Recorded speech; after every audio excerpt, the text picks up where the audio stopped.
You are alone in the kitchen. You open the fridge, stare at it for a moment, and say out loud to nobody, okay, what do I actually want to eat? Or you are driving. Something cuts you off.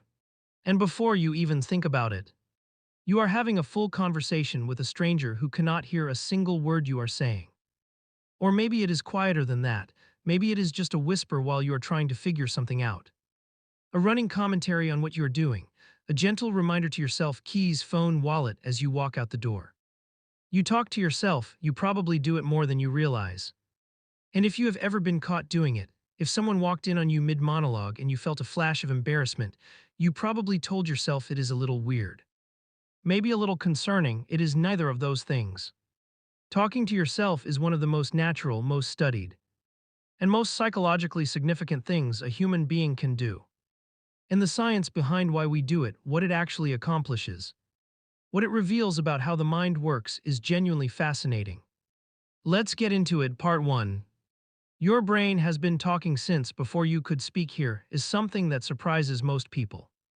Inner speech, the experience of having a voice in your head, of thinking in words, begins in childhood as external speech. Literally out loud. Developmental psychologist Lev Vygotsky, one of the most influential thinkers in cognitive science, observed in the early 20th century that young children narrate everything they do.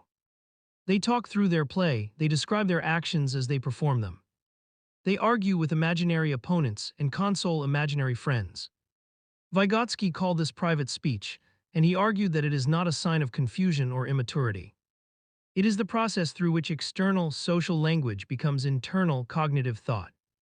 In other words, children talk out loud because they are literally building their inner mental life. The voice in your head that you use to think, to plan, to reason, that voice started as a real voice. An actual sound in the air, and as we grow up, most of that speech goes underground. It becomes internalized, silent, the private voice inside.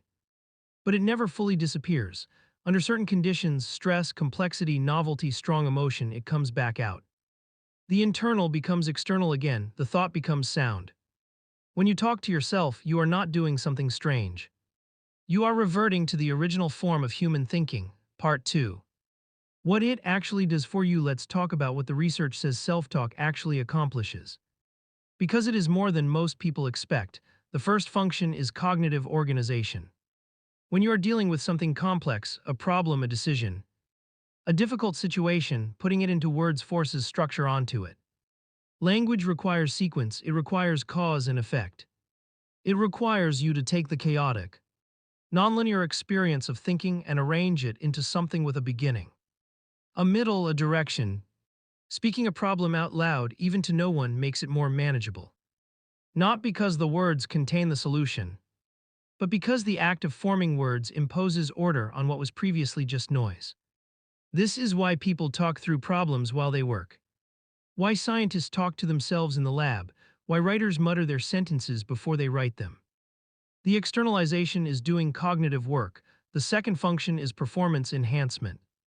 A substantial body of research shows that self-talk improves performance across a wide range of tasks: athletic, academic, creative, professional.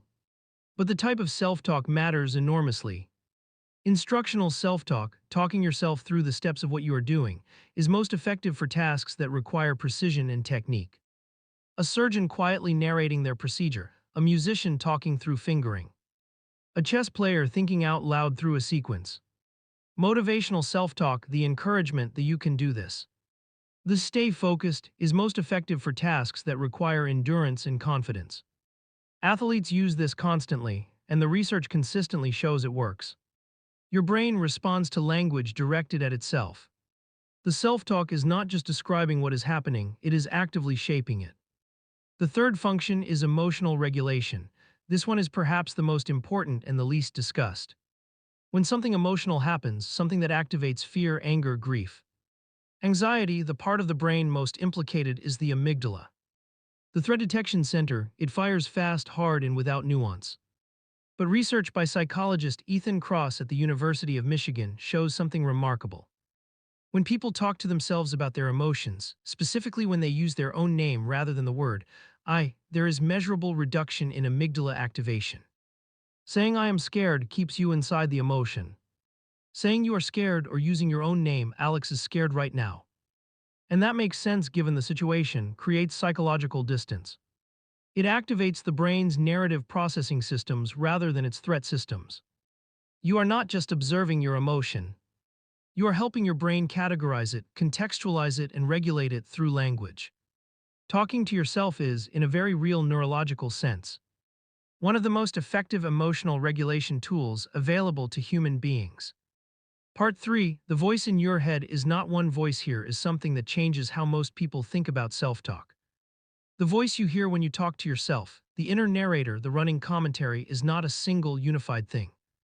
Psychologist Charles Fernyhough, who has spent his career studying inner speech, describes what he calls the dialogic quality of inner voice.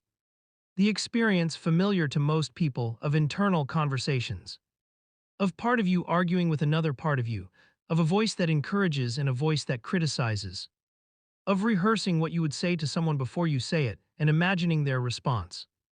This inner dialogue is not a sign of mental fragmentation. It is the normal structure of human self-reflection. We contain multitudes. Different perspectives, different emotional states, different values that are not always in alignment. And the inner conversation, the self-talk, is often the process through which we negotiate between them. The part of you that wants to quit and the part of you that knows you should not. The part of you that is afraid and the part of you that is determined. The part of you that wants to say something and the part of you that knows it would be a mistake. These are not different people. They are different aspects of one person navigating a complicated interior world. And the conversation between them, whether it happens silently or out loud, is how decisions actually get made. Part 4, when self-talk becomes a problem, not all self-talk is equal. And it is worth being honest about when it crosses from useful to harmful. The most well-documented problematic pattern is negative self-talk, the inner critic that runs constantly. That interprets every failure as confirmation of inadequacy. That does not argue toward a resolution but simply repeats its verdict. You are not good enough, you always do this, everyone can see how far behind you are. Research on negative self-talk shows clear links to depression, anxiety, and reduced performance. The brain, as we have established, responds to self-directed language. And when the language is consistently hostile, consistently catastrophizing, consistently attacking, the effects on mood, motivation, and self-perception are real and cumulative. The critical inner voice is not just an annoyance, it is a psychological environment. And spending all your time in a hostile environment has consequences. The second problematic pattern is rumination, a specific kind of self-talk that loops rather than resolves. That revisits the same painful material repeatedly without building toward understanding or acceptance. That is not processing an experience but re-experiencing it over and over without any movement toward completion. Rumination is associated strongly with depression. And the distinction between rumination and genuine emotional processing is important. Processing moves, it builds, it arrives somewhere. Rumination circles, it stays. The question worth asking about your self-talk is not just what you are saying. It is whether the conversation is going somewhere, whether it is serving you. Whether you are the thinker doing the talking or just someone being talked at. Part 5, how to use self-talk better. Here is the practical part. Because understanding self-talk is only useful if it changes how you relate to yours. The first thing is simply to become aware of it. Most self-talk runs beneath the threshold of conscious attention. It is the background radiation of your mental life, always present, rarely examined. Start noticing it, not judging it, just noticing. What tone does your inner voice use with you? Is it the tone you would use with someone you love, or is it harsher than that? More impatient, more critical? Most people, when they actually listen to how they talk to themselves, discover that they speak to themselves in ways they would never speak to anyone they cared about. That is worth knowing. The second thing is to use distance self-talk when you are emotionally activated. Use your name, speak to yourself in the third person. What does this situation actually require, rather than what am I supposed to do? The distance is not denial. It is the difference between being inside the storm and being able to see it. The third thing is to use instructional self-talk when the task is hard. Talk yourself through it out loud if necessary. There is no rule that says your thinking has to stay inside your head. If externalizing the process helps you manage it, externalize it. The slight social awkwardness of being overheard is a small price for the cognitive clarity it produces. And the fourth thing is to argue back. When the negative voice arrives, and it will arrive, do not simply accept what it says. Treat it as a participant in a conversation, not as the final word. Ask it for evidence, ask it whether it would say this to someone else. Ask it what it is actually trying to protect you from. The critical inner voice is almost always trying to protect you from something. Fear of failure, fear of rejection, fear of being seen and found wanting. Understanding what it is protecting you from is often more useful than silencing it. The goal is not to eliminate the inner voice. The goal is to make the conversation better. Outro: you talk to yourself because you are human. Because your mind is complex and language is how you make sense of complexity. Because emotions need to be named to be navigated. Because some problems only reveal their shape when you say them out loud. The voice in your head is not a sign that something is wrong. It is the most intimate conversation you will ever have. And like any conversation, it can be honest or dishonest, kind or cruel, going somewhere or going in circles. You get to choose more than you probably realize what kind of conversation you have with yourself.